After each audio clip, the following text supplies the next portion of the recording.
Hello everyone, welcome back to GK today.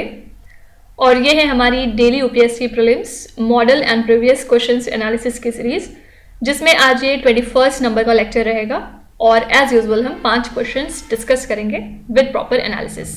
चलिए start करते हैं। Consider the following irrigation project with their water sharing state. इसमें different irrigation project दिए हैं और बगल में आपको वाटर शेयरिंग स्टेट्स दिए हुए हैं। आपको बताना है कौन सा पेयर सही है। फर्स्ट है Kaleshwaram lift irrigation project, Telangana and Andhra Pradesh. No, क्योंकि जो कालेश्वरम लिफ्ट इरिगेशन प्रोजेक्ट है तेलंगाना और महाराष्ट्र के बीच का वाटर शेयरिंग प्रोजेक्ट है, ठीक है, तो ये गलत हो जाएगा। सेकेंड है Ghataprabha river project, Karnataka and Maharashtra. जी नहीं, ये जो रिवर प्रोजेक्ट है ये होता है आंध्र प्रदेश और कर्नाटका के बीच में, ना कि कर्नाटका और महाराष्ट्र के बीच में।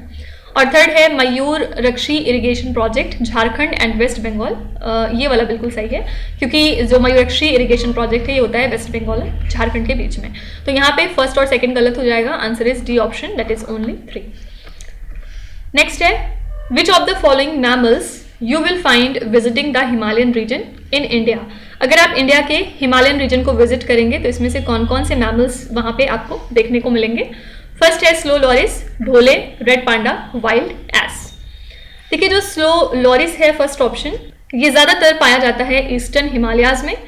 सेकेंड है ढोले। ढोले एक तरह का इंडियन वाइल्ड डॉग की वैरायटी है जो कि इंडिया में हर जगह ही पाए जाते हैं including eastern Himalayas. Red panda की बात करें तो रेड पांडा भी एक तरह का मैमल है जिसको कि ईस्टर्न हिमालयाज में पाया जाता है। साथ ही साथ साउथ वेस्ट चाइना में भी काफी ज्यादा दिखते हैं रेड पांडाज। और इंडिया के अंदर अगर हम बात करें तो रेड पांडा और कहाँ कहाँ मिलते हैं, सिक्किम में भी काफी ज्यादा दिखते हैं और इसके अलावा असम में। फिर 2 वाइल्ड एसेस हैं इंडिया के अंदर।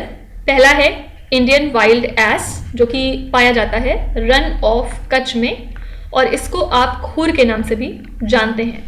और सेकंड है कियांग या फिर तिब्बतन वाइल्ड एस जिसको कि आप लद्दाख में पाते हैं इंडिया के अंदर, ठीक है। तो यहाँ पे सारे ही ऑप्शन बिल्कुल सही हैं। Answer is option number D, that is 1, 2, 3 and 4। Next है कंसीडर द फॉलोइंग स्ट्रक्चर्स। यहाँ पे 3 स्ट्रक्चर दिए हुए हैं, आपको बताना है कि which of the above is are examples of continent continent convergent plate boundaries. इसके एग्जाम्पल कौन कौन से हैं।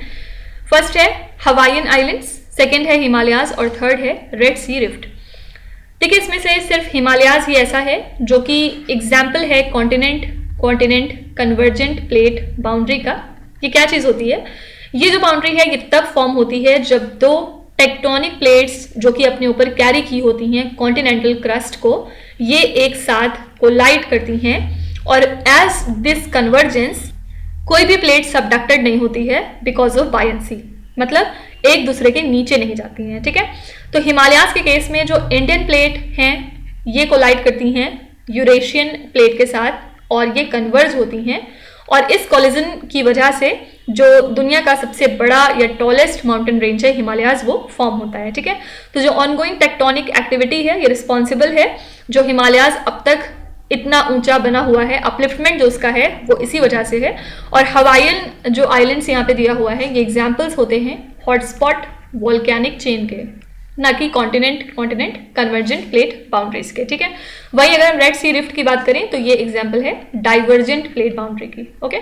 तो सिर्फ और सिर्फ हिमालयाज ही करेक्ट आंसर है। Answer is option number B, that is 2 only. Next है कंसीडर द फॉलोइंग पेयर्स। यहाँ पे 3 पेयर दिए हुए हैं साइक्लोन से रिलेटेड, आपको बताना है कौन कौन सी बातें सही हैं।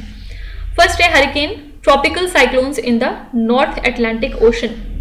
देखिए हरिकेन्स जो हैं ये ट्रॉपिकल साइक्लोन्स होते हैं जो नॉर्थ अटलांटिक ओशन में पाए जाते हैं, साथ ही नॉर्थ ईस्टर्न पैसिफिक ओशन में भी, और नॉर्थ वेस्टर्न पैसिफिक ओशन में इनको हम बोलते हैं टाइफून्स, ओके। तो फर्स्ट सही है। सेकेंड है बैगियो, ट्रॉपिकल साइक्लोन्स इन फिलीपींस। बैगियो एक फिलिपिनो टर्म है ट्रॉपिकल साइक्लोन के लिए और फिलीपींस जो है कंट्री ये काफी ज्यादा इफेक्टेड होती है फ्रिक्वेंटली बाय ट्रॉपिकल साइक्लोन्स पूरे साल। और किस वजह से, क्योंकि इसकी लोकेशन ही ऐसी है। कहाँ पे लोकेट करता है, in the western Pacific Ocean, ठीक है। तो यहाँ पे Baguio tropical cyclone in Philippines को बोला जाता है, बिल्कुल सही है। थर्ड है willy willy, tropical cyclones in Australia. Yes, willy willy एक टर्म है जिसको कि ऑस्ट्रेलिया में यूज़ किया जाता है ट्रॉपिकल साइक्लोन्स को रेफर करने के लिए। ट्रॉपिकल साइक्लोन्स एक नॉर्मल या कॉमन वेदर फेनोमेना है नॉर्दर्न पार्ट्स ऑफ ऑस्ट्रेलिया में during the cyclone season, typically from November to April. Okay, तो यहाँ पे सारे ही जो वन वर्ड दिए हुए हैं बिल्कुल सही हैं, सारे पेयर सही हैं। Answer is option number C, all 3 pairs are correct. Last question देखेंगे, consider the following differences between El Nino and La Nina. इसके बीच में क्या डिफरेंस है, 2 स्टेटमेंट दिए हुए हैं, उससे रिलेटेड आपको बताना है कौन सी बात सही है। फर्स्ट है, while during La Nina water temperatures in equatorial Pacific Ocean becomes colder, during El Nino the temperature rises. देखिए, जब ला नीना होता है, जब ला नीना का प्रोसेस शुरू होता है तो water temperatures equatorial Pacific ocean में काफ़ी ज़्यादा कूल हो जाते हैं और एल नीनो के टाइम पे टेम्परेचर राइज होता है। ये बात बिल्कुल सही है। ला नीना जो है ये कैरेक्टराइज होता है by cooler than average sea surface temperature in the central and eastern equatorial Pacific. Okay, और वहीं अगर हम एल नीनो की बात करें तो ये रिलेटेड है warmer than average sea surface temperatures in the central and eastern equatorial Pacific. ठीक है, तो यहाँ पे ये बात बिल्कुल सही है। सेकेंड है, while La Nina is considered good for Indian monsoon, El Nino leads to bad monsoon.